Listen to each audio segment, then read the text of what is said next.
আসসালামু আলাইকুম। দূরে কাছে যে যেখানে বসে এই মুহূর্তে ভিডিওটা দেখছেন তাদের সবাইকে মাহফুজা কিচেন বিডিতে ওয়েলকাম।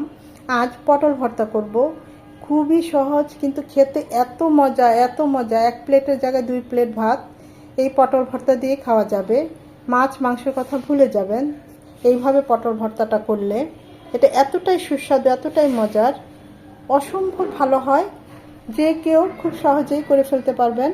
আমি আজকে কিভাবে পটল ভর্তাটা করেছি সেটা এখন আপনাদেরকে দেখাবো। পটল ভর্তা করার জন্য আমি পটলগুলো ভালোভাবে ছিলে ধুয়ে এভাবে টুকরো টুকরো করে নিয়েছি। দিয়ে দিচ্ছি 5-6টা কাঁচামরিচ, 1 চামচ আদা রসুনের পেস্ট, 1 চামচ শুকনো মরিচ গুঁড়ো, ঝালটা যে যেমন পছন্দ করেন তবে ভর্তায় একটু ঝাল হলেই ভালো হয়, 1/2 চামচ হলুদ গুঁড়ো, 1 চামচ ভাজা জিরে গুঁড়ো, 1 চামচ ধনে গুঁড়ো, 1 চামচের মতো সরষের তেল, 1 কাপের চেয়ে কিছুটা কম, 1/2 কাপের চেয়ে একটু বেশি। মোট কথা যতটুকু দিলে একদম ভালোভাবে সেদ্ধ হবে, কিন্তু এক্সট্রা পানি থাকবে না। ওই অনুযায়ী পানিটা দিয়ে পটলটা ভালোভাবে সেদ্ধ করে নেব।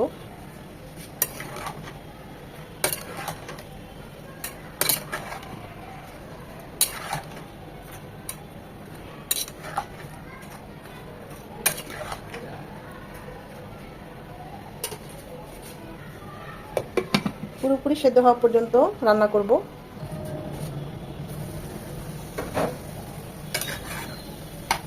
পটলগুলো খুব ভালোভাবে সেদ্ধ হয়ে গিয়েছে।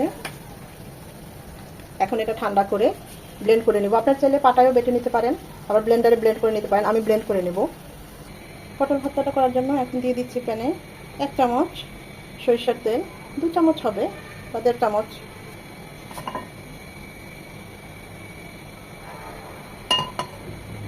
তেলটা গরম হয়ে এলে এখানে আমি 3টা টমেটো নিয়েছি। তো এমনভাবে ভেজে নেব যেন একদম পোড়া পোড়া হয়, ভেতরটা একদম সেদ্ধ হয়ে যায়।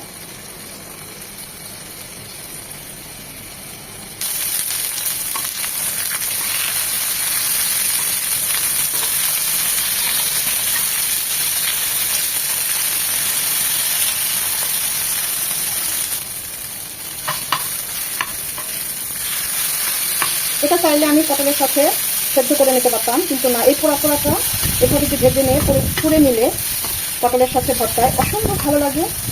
এটা যে একটা স্মেল, পোড়া স্মেল, দেখবেন 1 প্লেটের জায়গায় 2 প্লেটই খেয়ে ফেলবেন। ভালোভাবে ভেতরটা করতে হবে আর এরকম পোড়া পোড়া ভাজতে হবে। টমেটোটা পোড়া পোড়া করে ভাজা হয়ে গিয়েছে। এটা ঠান্ডা হলে আমরা যে স্কিনটা এটা উঠিয়ে নেব। এটা ভর্তায় মুখে লাগলে ভালো লাগবে না, এগুলো উঠিয়ে নেব।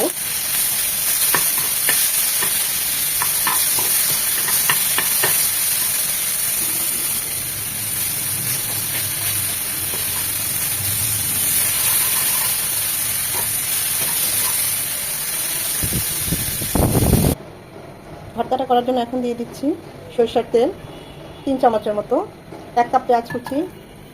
আমি তো 1 কাপ পেঁয়াজই দিলাম, আপনারা চাইলে আরেকটু কমিয়ে দিতে পারেন। পেঁয়াজটা দ্রুত নরম হওয়ার জন্য দিয়ে দিচ্ছি কিছুটা লবণ, এতে পেঁয়াজটা খুব দ্রুত নরম হয়ে যাবে।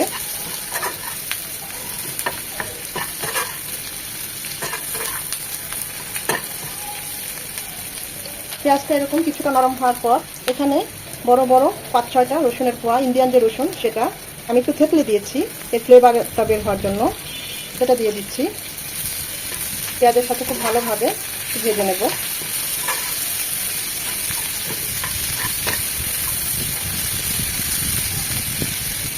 পেঁয়াজ রসুনটা একদম নরম হয়ে সেদ্ধ সেদ্ধ যখন হয়ে যাবে এই পর্যায়ে দিয়ে দেবো 1/2 কাপ কুচানো চিংড়ি। হাতের কাছে থাকলে দিবেন, না থাকলে নাই। বড় চিংড়ি থাকলে ছোট ছোট করে কেটেও দিতে পারেন, আর এরকম কুচানো থাকলে সেটাও দিতে পারেন। তবে না থাকলেও এই চিংড়িটা ছাড়া বাকি সব কিছু দিয়েই পটল ভর্তাটা খুব মজা হয়। আমার হাতের কাছে ছিল তাই দিলাম। চিংড়িটা 1 থেকে 2 মিনিট একটু ভেজে নেব।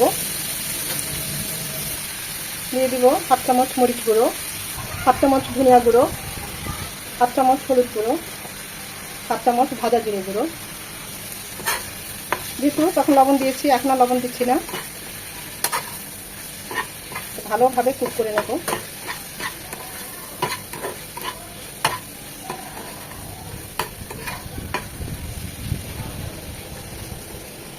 4 থেকে 5 মিনিট কুক করে নেওয়ার পর এখন আমরা যে পটলটা সেদ্ধ করে ব্লেন্ড করেছি সেটা দিয়ে দিচ্ছি।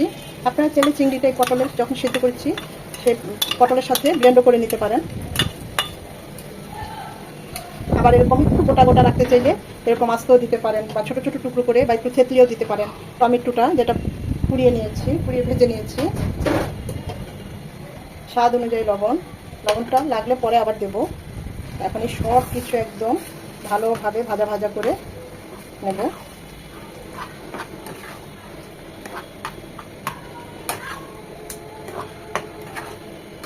এখানে কোনো এক্সট্রা পানি যাবে না, ঠিক এমনি পটল নেড়ে ভালোভাবে ভাজা ভাজা করে দেবো।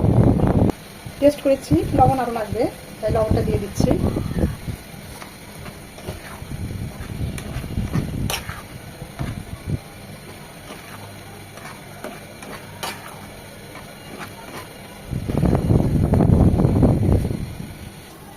এখন দিয়ে দিব আমি শুকনো মরিচ 3টা, একদম মচমচ করে বিচি সহ ভালোভাবে ভেজে নিয়েছি। 2টো দিচ্ছি, আরেকটা গার্নিশের জন্য রাখছি। ঝালটা বুঝে দিবেন, যদি ঝাল হয়ে যায় তাহলে আর দেওয়ার দরকার নাই। আমার ঝালটা ঠিক আছে, তাই আমি আরেকটু ঝাল হওয়ার জন্য দিলাম।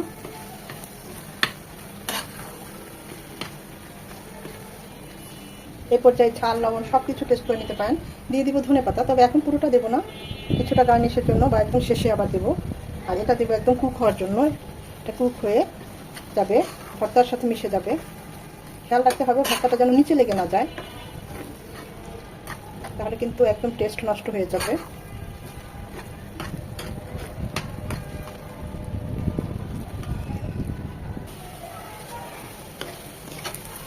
যখন এরকম প্যান থেকে উঠে ভর্তা ভাজিতে একটু পেঁয়াজ, একটু রসুন কুচি, একটু তেল, একটু মরিচ একটু বেশি যায়।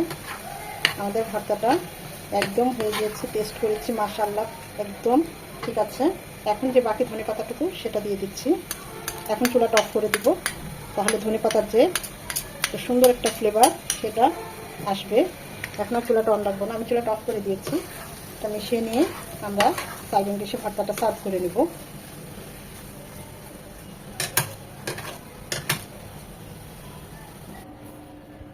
তৈরি হয়ে গেল আমাদের মজাদার পটল ভর্তা। আমি তো এখানে চিংড়ি দিয়েছি, টমেটো দিয়েছি, আপনারা চাইলে এগুলো স্কিপ করতে পারেন, হাতের কাছে থাকলে দিবেন, না থাকলে নাই, তবে দিলে খুব ভালো হয়, মানে ভালো যায় পটল ভর্তার সাথে। এগুলো ছাড়াও ঠিক সেম রেসিপি ফলো করে পটল ভর্তাটা করতে পারেন, অসম্ভব মজা হয়। দেখতেই পাচ্ছেন কতটা লোভনীয় হয়েছে। আশা করি ভিডিওটা ভালো লেগেছে। যদি ভালো লেগে থাকে অবশ্যই একটা লাইক দিবেন, ফ্রেন্ডস অ্যান্ড ফ্যামিলির মাঝে বেশি বেশি করে শেয়ার করে দিবেন, যেন তারাও এরকম সহজ এবং মজার রেসিপি দেখতে পায়। একটা লাইক তো অবশ্যই দিবেন, কারণ আপনাদের এই একটা লাইক আমাকে পরবর্তী ভিডিও করতে উৎসাহিত করে, উদ্বুদ্ধ করে। সময় নিয়ে ধৈর্য নিয়ে যারা এতক্ষণ ভিডিওটা দেখেছেন তাদের সবাইকে আন্তরিক ধন্যবাদ। সবাই ভালো থাকবেন, সুস্থ থাকবেন, এই কামনায় আজকের এই ভিডিও শেষ করছি।